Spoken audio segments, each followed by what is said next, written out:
दोस्तों नमस्कार, unique farming ideas के एक और न्यू वीडियो में आपका स्वागत है। दोस्तों आज हम आए हुए हैं यूपी के मिर्ज़ापुर ज़िले में और यहाँ पे हम एक डेयरी फार्म पे आए हुए हैं। यहाँ पे एक पढ़े लिखे युवा हैं जो कि ये डेयरी फार्म चला रहे हैं। आज अगर बात की जाए कि अधिकांश डेयरी फार्मिंग जो 90% अगर बात की जाए कि लोगों का बंद हो जाता है, आखिर रीज़न क्या होता है। और यहाँ पे पढ़े लिखे होने के बाद भी इन्होंने पूस का शेड बना करके और चार गाय 4 भैंसों का डेयरी फार्मिंग सफल चला रहे हैं और एक प्रॉफिटेबल डेयरी फार्म भी चला रहे हैं। तो आइए इनसे जानकारी लेते हैं कि कैसे इस माहौल में भी कैसे ये प्रॉफिटेबल चला रहे हैं और रीज़न क्या रहा कि इनका सफल है और लोगों का बंद हो जाता है, इसके पूरे विषय में बात करेंगे। आज के डेट में अगर दोस्तों बात की जाए कि जो पढ़े लिखे हैं लोग, युवा है जो हैं वो नौकरी पे ज़्यादातर जा रहे हैं और ये युवा जो हैं डेयरी फार्मिंग चला रहे हैं, साथ में एजुकेट भी लोगों को करते हैं, पढ़ाते भी हैं और साथ में डेयरी फार्मिंग चला रहे हैं। तो क्या रीज़न रहा कि ये डेयरी फार्मिंग में आए और एक सफल डेयरी फार्मिंग चला रहे हैं, इसके पूरे विषय में बात करते हैं। तो सर कैसे हैं आप? बहुत बढ़िया पड़ता है। थोड़ा सा ये माइक लगा लीजिए। तो भाई साहब हम चाहेंगे कि छोटा सा अपना इंट्रो दीजिए हमारे व्यूअर्स के लिए। मेरा नाम विपुल सिंह है जी। और मैं मिर्ज़ापुर ज़िले का रहने वाला हूँ। मिर्ज़ापुर में एक छोटा सा गांव है कैलहट, यहीं का निवासी हूँ और पिछले मतलब बहुत पुराना काम है अपना, लेकिन पिछले 4-5 सालों से इसको थोड़ा सा अलग तरीके से रन कर रहे हैं। आप ही मैनेज कर रहे हैं? हाँ, मैं भी हूँ, मेरा छोटा भाई भी है। अच्छा। तो वो भी पढ़ाई में है, लेकिन सुबह शाम वो भी। आपकी अगर एजुकेशन बैकग्राउंड की बात की जाए तो आप पढ़े लिखे प्रतीत होते हैं। एजुकेशन बैकग्राउंड अपना बताना चाहें आपके क्या? मेरा एजुकेशन, मैं पोस्ट ग्रेजुएट हूँ जी। प्लस मैंने बीटीसी कर रखा है, मैं टेट और सीटेट ये भी क्वालिफाइड हूँ। साथ ही साथ मैंने स्कूल पकड़ रखा है, मतलब स्कूल ज्वाइन कर रखा है। मैं इंग्लिश मीडियम स्कूल में पढ़ाता भी हूँ। आप टीचिंग भी कराते हैं? साथ ही साथ मैं शाम को बच्चों को होम ट्यूशन भी प्रोवाइड करता हूँ। ओके। तो आप इतने पढ़े लिखे होने के बाद आपने डेयरी फार्म को चुना और घर पे रह करके आप होम ट्यूशन देते हैं और एजुकेट भी लोग करते हैं जी। तो रीजन क्या रहा सर? आप नौकरी भी कर सकते थे? बिल्कुल नौकरी कर सकते थे और नौकरी कर भी रहे हैं। ऐसा नहीं है कि नौकरी छोड़ रखी है। ठीक है, देखिए एक फिक्स इनकम आपके पास होनी चाहिए, प्लस एक चीज़ ये समझिए कि थोड़ा सा हमें अपने हेल्थ के बारे में भी अवेयर होना चाहिए, क्योंकि ड्यूटी का जो समय है वो एक फिक्स है। 10 से आप गए और 3-4 बजे तक आपने ड्यूटी की, फिर उसके बाद सुबह और शाम वाले टाइम में आप फ्री हैं। या तो फिर आप कहीं मतलब बाज़ार में, कहीं हाट पे, कहीं पे बैठ करके दोस्तों के साथ इधर उधर की बातें करिए, या तो फिर इस पार्ट टाइम को आप थोड़ा यूटिलाइज़ करिए और कुछ अच्छा काम कर लीजिए। तो सुबह शाम डेयरी बिजनेस का काम है, उसके साथ मेरी एक गोट्री फार्म है और इस तरीके से मैं इसको मैनेज करता हूँ। अभी देखा जाए कि ये जो पार्ट टाइम में आप ये डेयरी फार्मिंग चला रहे हैं, आप अपना जॉब सिक्योर करके जो ये थी टीचिंग का और होम ट्यूशन भी देते हैं और पार्ट टाइम में आप डेयरी फार्मिंग चला रहे हैं। तो थोड़ा सा हम जानना चाहेंगे कि अभी की डेट में हम देखते हैं कि 90% फार्म बंद हो जाता है डेयरी फार्मिंग का। आपका छोटा यूनिट ही है लेकिन एक सफल है। आपने पूस का शेड बनवाया हुआ है और सफल तरीके से चला रहे हैं। तो रीजन क्या है फार्म बंद होने का लोगों का और आपका सफल क्यों है, इसके बारे में थोड़ा सा बताइए। जैसे देखिए 2-3 चीज़ें हैं। पहले तो जैसे होता है ना कि शिक्षा कहीं जायज़ मतलब बेकार नहीं होती। अगर आप शिक्षित हैं तो अगर मतलब एक शिक्षित व्यक्ति अगर गोबर भी फेंक रहा है तो उसके गोबर फेंकने का भी ढंग या तरीका अलग होगा। ठीक है, ये चीज़ें हैं।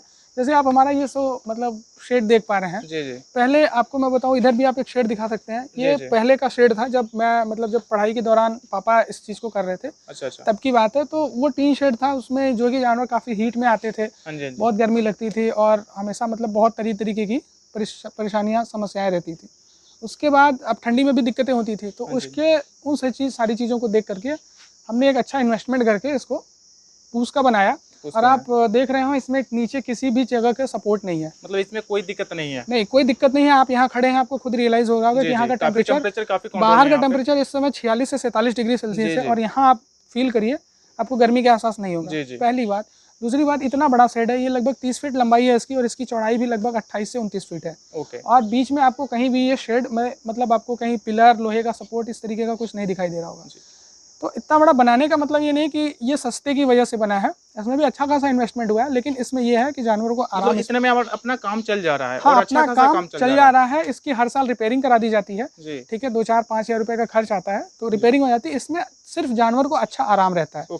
चाहे गर्मी हो चाहे ठंडी हो, इसमें जानवर रुकी से रहता है। आपके पास हम देख रहे हैं कि 4 भैंस और 4 गाय है, बाकी कुछ बछड़े हैं। हाँ, छोटे बच्चे हैं। आपका एक छोटा सा यूनिट ही हुआ, मतलब 4 गाय और 4 भैंसों से। तो 4 गाय 4 भैंसों से मिल्किंग पीरियड अगर बात कीजिए पर डे का क्या निकलता है आपका? देखिए ऑन एन एवरेज अभी मेरे पास जो कि गाय भैंसे तो इतनी है, लेकिन अभी मेरे पास सिर्फ ऐसी 5 मतलब 4 गाय और 1 भैंस है जो मिल्किंग में है, जी बाकी और ड्राई पीरियड में चल रही है, बच्चा देने वाली है। तो एक साइकिल होता है कि जैसे ऐसा ना हो कि मतलब आप डेयरी फार्म चला रहे हैं, आपके पास एक टाइम का 1 क्विंटल दूध है और फिर 4-5 महीने के बाद आपके पास पता चला कि एक भी जानवर ऐसा नहीं है जो दूध दे रहा है, तो एट दैट टाइम आप उस समय खर्च नहीं मतलब वहन कर पाएंगे। जी जी। तो सिस्टम ऐसा होना चाहिए कि चैन हाँ, एक चैन होना चाहिए कि आपके यहाँ जो दूध का जो प्रोडक्शन है वो थोड़ा कम रहे चलेगा, लेकिन वो कंटिन्यू रहे।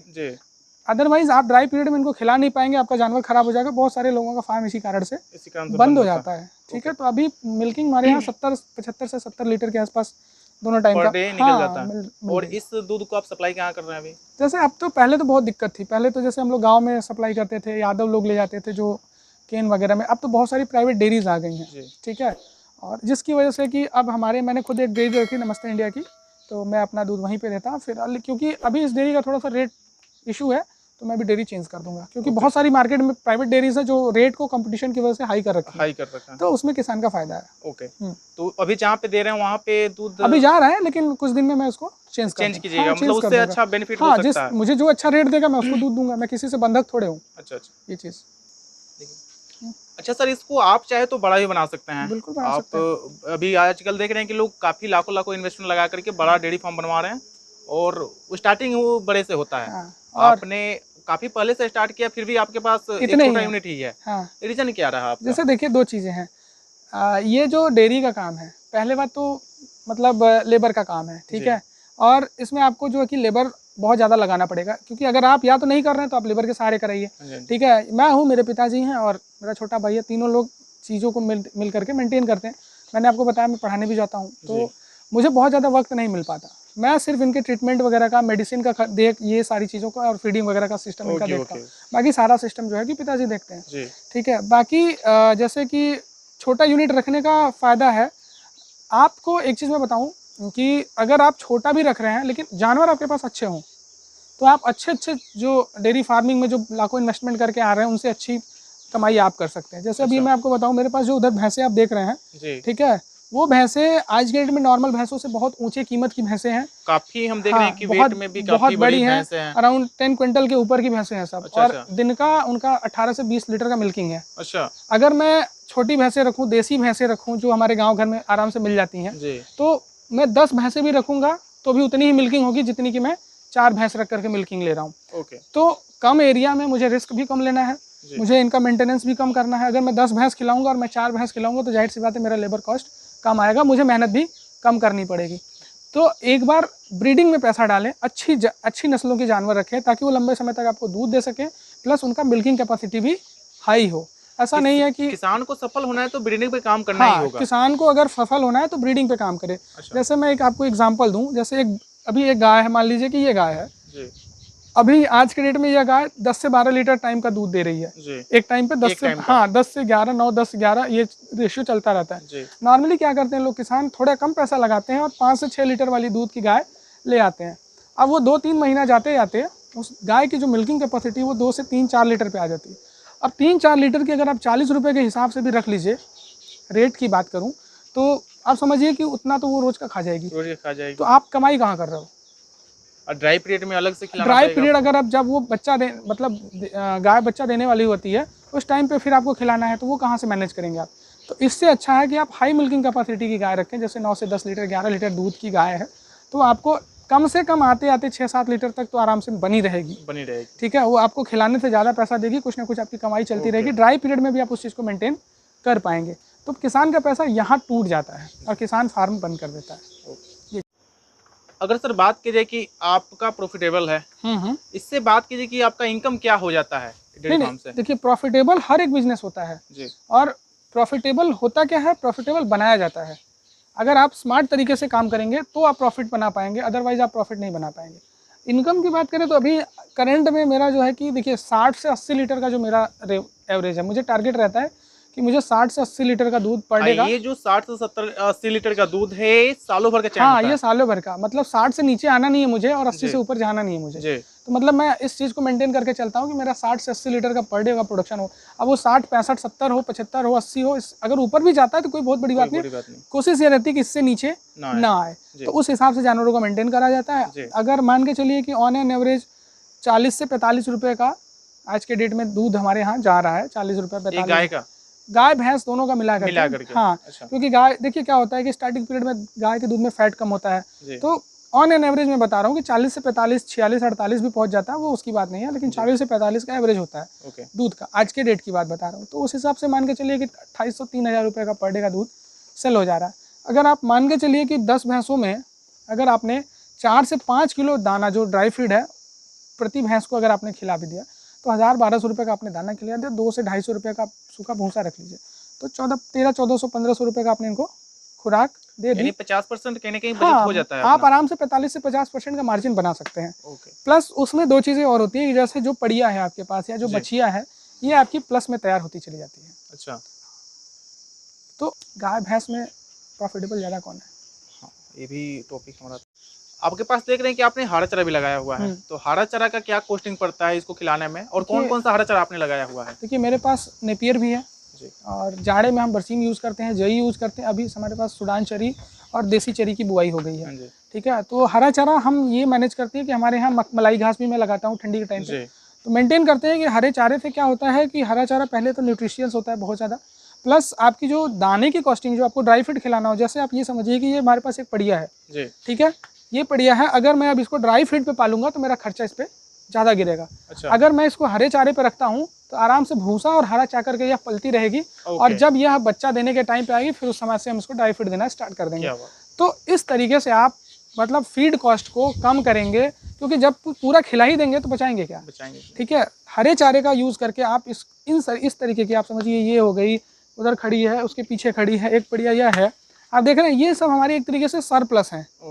अगर कहीं ना कहीं देखा जाए कि बिना हरे चारे का डेयरी फार्म सफल भी नहीं हो पाएगा। आप कितना ड्राई फीड खिलाएंगे, ठीक है। तो हरा चारा खिलाने से आपके पशु स्वस्थ रहते हैं, टाइम पे हीट में आते हैं, टाइम पे बच्चा होगा आपका, मतलब पशु स्वस्थ रहता है। तो अगर पशु स्वस्थ हो तो आपको कहीं ना कहीं प्रॉफिट ही देगा। एक चीज सर और बताइए, कुछ लोग देखते हैं कि डेयरी फार्मिंग करते हैं, बोलते हैं कि गाय पालन अच्छा है, कुछ लोग बोलते हैं कि भैंस पालन अच्छा है, क्योंकि भैंस में फैट ज्यादा होता है। आपने दोनों मिक्स रखा हुआ है, इसमें से बेनिफिट किसमें है? देखिए दोनों चीजें, दोनों अपनी अपनी जगह पे सही है। जैसे आप समझिए कि गाय की फार्मिंग अगर आप कर रहे हैं तो गाय थोड़ा सा मेंटेनेंस मांगती है। अच्छा। और भैंस को अगर आप मेंटेन नहीं भी कर रहे हैं तो भैंस को चल जाएगा, आप मतलब कैरी कर सकते हैं।